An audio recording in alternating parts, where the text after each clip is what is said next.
90 days. That's how long these international students have been at this encampment in Brampton on Queen Street near Highway 410, protesting the recent changes to Canada's immigration policy. To scapegoat international students and migrant workers as the reasons behind government challenges such as housing shortages, unemployment, crime, and social services.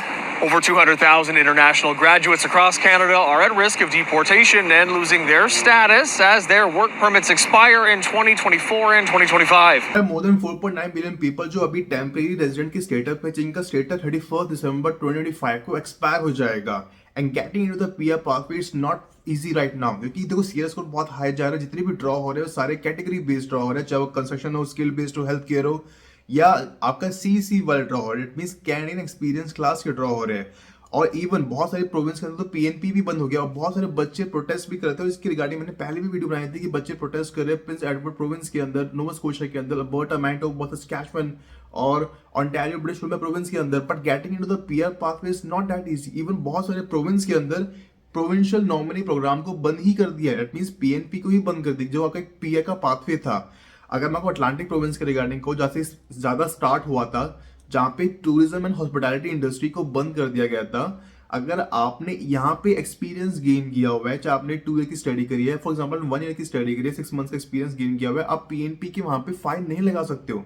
Atlantic में 4 province आते हैं, चारों के चारों province के अंदर hospitality stream को बंद कर दिया गया था. पीएनपी के अंदर इवन एआईपी भी अभी क्लोज्ड है.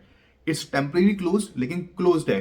तो पीआर लेना बहुत डिफिकल्ट है और बच्चों के पास सिर्फ एक ऑप्शन बचता है. जितने भी स्टूडेंट्स हैं उनके पास एक ही क्वेश्चन माइंड में आता है. तो देखो पहली बात तो पास सीरियस स्कोर बन नहीं रहा. हमारे पास जो पास क्वालिफिकेशन है, पास एक्सपीरियंस है वो इतनी अच्छी नहीं है, या जो हमने कोर्स लिया हुआ है डिप्लोमा सर्टिफिकेट 1+1 या ग्रेजुएशन लिया हुआ है वो हमें इतना बेनिफिशियल नहीं है, या जो हमें जॉब मिली है, जो हम जॉब कर रहे हैं वो इन डिमांड में नहीं आता. चाहे आप सुपरवाइजर हो, मैनेजर हो, आप किसी भी हॉस्पिटैलिटी इंडस्ट्री के अंदर हो, वो इन डिमांड में नहीं आता. इन डिमांड में तब आता है जब आप कंस्ट्रक्शन में हो, फुल टाइम जॉब हो, या हेल्थ केयर में हो, या स्किल बेस्ड में हो.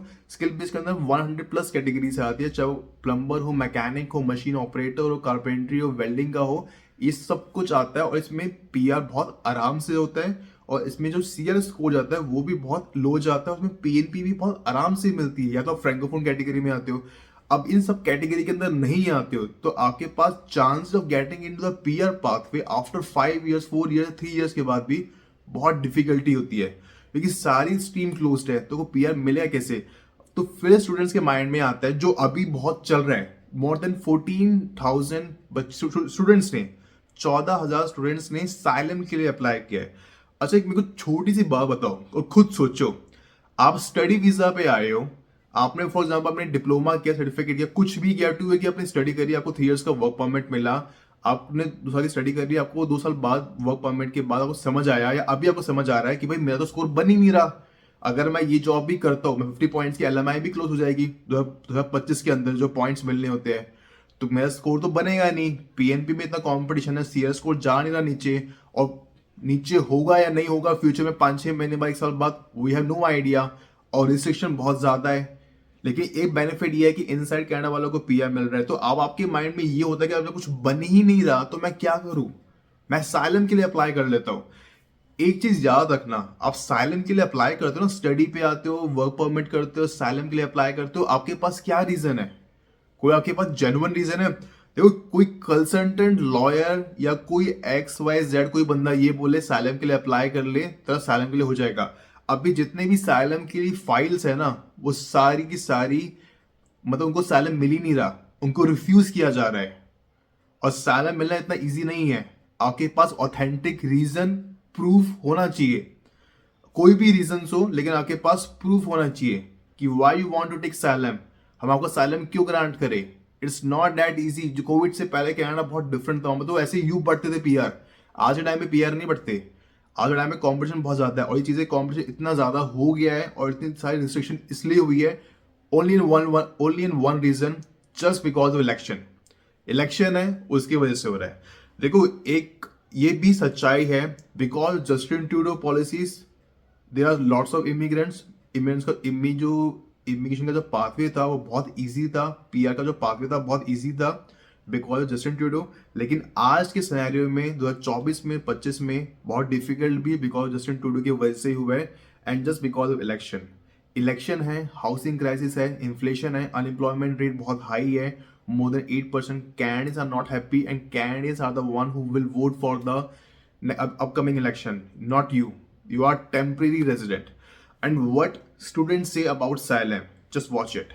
From here, go to the countries, organize the seminars in which they promise it as there is a job securities. The future is too good. You can come and you can stay here. You can be the permanent residents. So they promote the study as a pathway to PR. We want to say that we are being forced.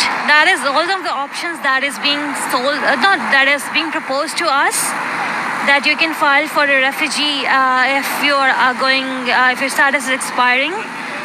We know that that is not a viable option, but still, so many of us are going towards that as well. And this is the statement of Mark Miller. Mark Miller has said he will make sure student work permit holders and visitors almost ineligible to apply for asylum. And right now, in the current situation, this time I have a video bana raha hu, according to the Refugee Board of Canada, there are roughly 260,142 refugee hearing pending in 2024 as compared to 9,990 in 2015. मैं आपको एक छोटी सी advice करना चाहूँगा. देखो यार, आप किसी भी वीज़ा पे चूज करते हो, चाहे वो LMI हो, स्टडी हो, साइलम हो. पहले आपको मैं स्टडी के रिगार्डिंग बात करता हूँ. अगर स्टडी पे जाना ही है ना, पहले अपनी प्रोफाइल को स्ट्रॉन्ग करो, एटलीस्ट ग्रेजुएशन करो या कोई ट्रेड वाला कोर्स करो, उसके बाद एडमिशन लो और एक्सपीरियंस भी लेना. मिनिमम 1 या 2 ईयर का एक्सपीरियंस लो. अगर 3 ईयर्स का ले लेते हो तो बहुत अच्छी बात है, क्योंकि 3 ईयर्स हो 4 ईयर्स हो आपको पॉइंट सेम ही मिलते हैं.